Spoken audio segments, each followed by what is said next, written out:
안녕하십니까? 이재희 지식TV입니다.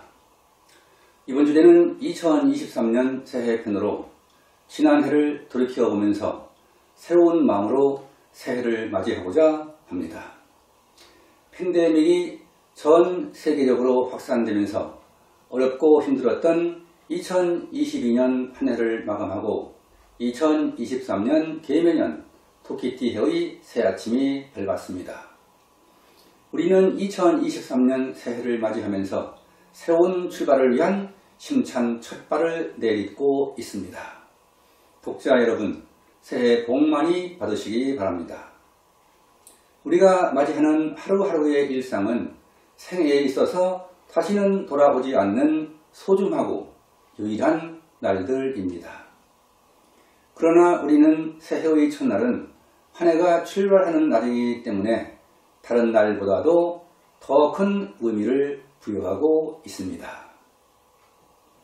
새해 아침에는 모든 사람들이 큰 꿈과 희망으로 새로운 다짐을 하는 날이기 때문입니다.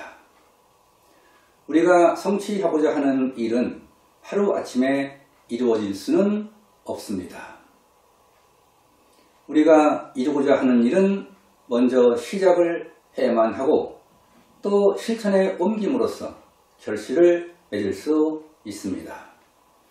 그러나 우리는 시작을 하자마자 조급하게 결과에만 연연한다면 실패를 자초할 수밖에 없습니다. 우리는 시작을 하면서 욕심을 버리고 한 단계씩 꾸준히 실행에 옮김으로써 알찬 결과가 실현될 수 있을 것입니다. 새해에는 실현 가능한 목표와 계획을 수립하고 한 단계씩 꾸준히 실천에 옮김으로써 반드시 결실을 맺는 한 해가 되어야 할 것입니다. 우리는 해마다 새해의 계획을 세우고 소망을 바라지만 어느새 1년이 지나가는 아쉬움을 경험해 왔습니다. 또한 우리는 매년 새해를 맞이할 때마다 유서와 같은 세월의 무성함을 돌이켜보게 됩니다. 그러나 2023년에는 새로운 계획을 세우면서 지난 날들을 되돌아보고 반성하는 시간을 가짐으로써 올해에는 알찬 한 해가 되어야 할 것입니다. 지난 2022년에는 국내외에서 크고 작은 많은 일들이 일어난 다사다난했던 한 해였습니다. 2022년에는 대한민국 제20대 대통령 선거와 제8회 전국 동시 지방선거가 치러진 한 해였습니다. 대통령 선거에서는 국민의힘 윤석열 후보가 당선되면서 5년 만에 보수 정당으로의 정권 교체를 이루었습니다. 한편 윤석열 정부가 출범한 지 20여일 만에 치러진 지방선거에서는 국민의힘이 압승을 거두었습니다. 윤 대통령은 취임사에서 국민이 진정한 주인인 나라를 만들어 나가겠다고 밝혔습니다. 윤 대통령이 취임사에서 언급한 약속이 임기 동안 지켜짐으로써 새 정부가 국민을 위한 정부가 되기를 기대합니다. 2022년 7월 19일에 우리나라는 최초의 국산 초음속 전투기 TF-21 보라매가 첫 시험 비행에 성공했습니다. 시제기는 경남 사천 공군 제3훈련 비행단 활주로에서 이날 3시 40분께 이륙해 33분간 창공을 나르며 시험 비행을 마친 후 성공적으로 착륙했습니다. 이로써 우리나라는 미국, 러시아, 중국, 일본, 프랑스, 스웨덴, 그리고 영국을 비롯하여 4개국 유럽 컨소시엄 등에 이어 세계 8번째로 초음속 전투기를 자체 개발한 국가가 되었습니다. 여기서 우리나라가 개발한 초음속 전투기는 4.5세대 이상의 첨단 초음속 전투기를 의미합니다. 한편 국산 소음속 전투기 KF-21은 2022년 7월 19일 첫 비행에 성공한 열흘 후인 7월 29일 오전 2차 시험 비행에서도 완벽한 성능을 발휘했습니다. KF-21의 1차 비행 때에는 시험 비행 초기의 사고를 방지하기 위해 랜딩 기어를 내린 채 비행했었습니다.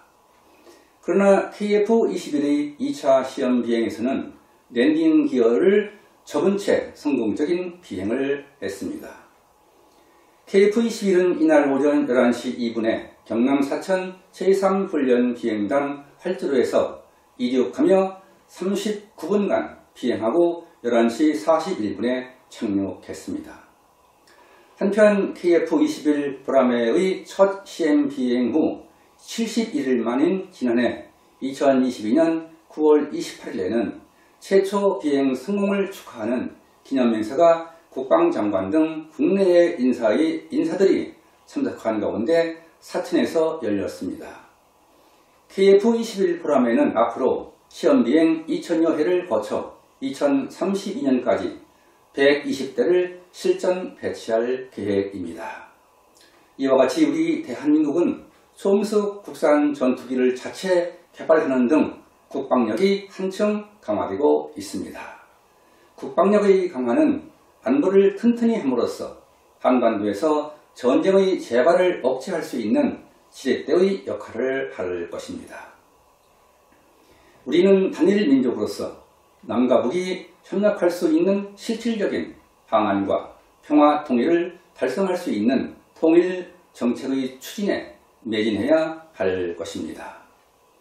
또한 2022년 8월 5일에는 우리나라의 첫 달 궤도선 단우리가 발사되어 달로 가는 궤적에 진입하는 데 성공하였습니다.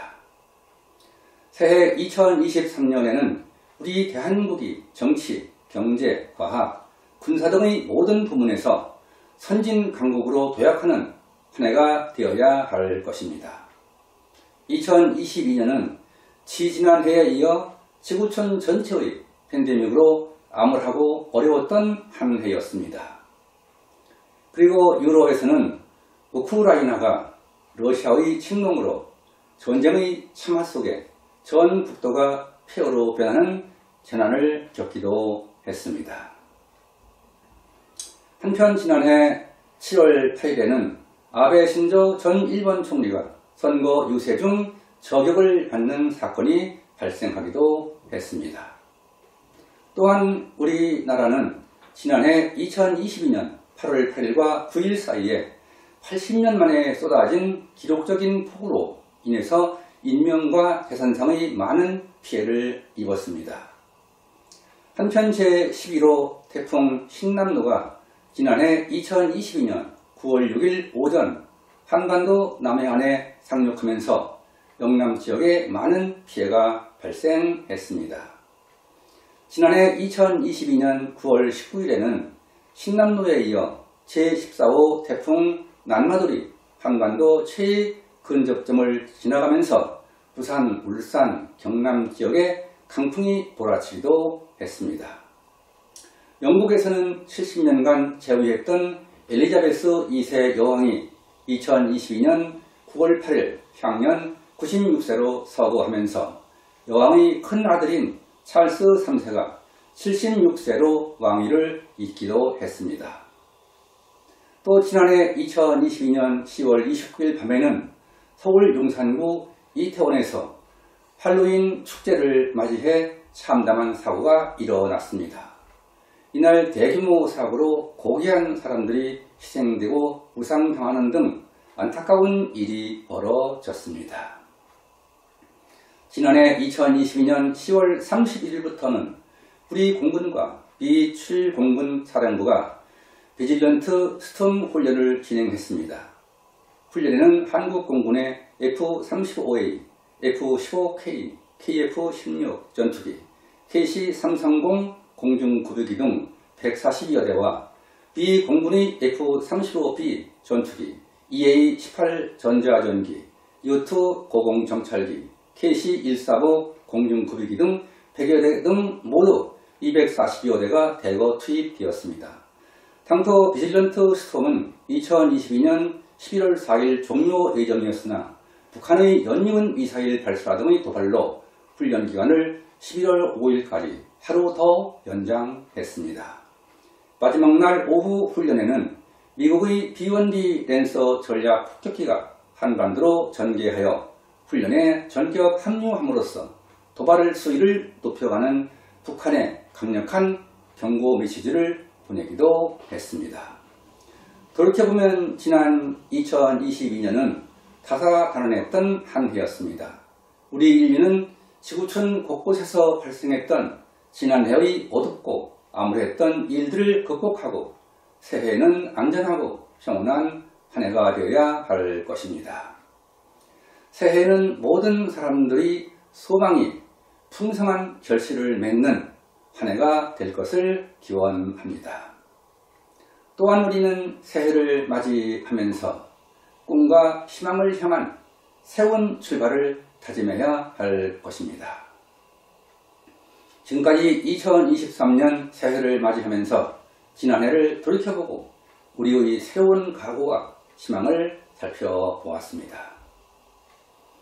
여러분은 새해를 맞이하여 새로운 희망과 꿈을 가지고 새로운 계획이 실현될 수 있는 각오의 계기가 되었길 바랍니다.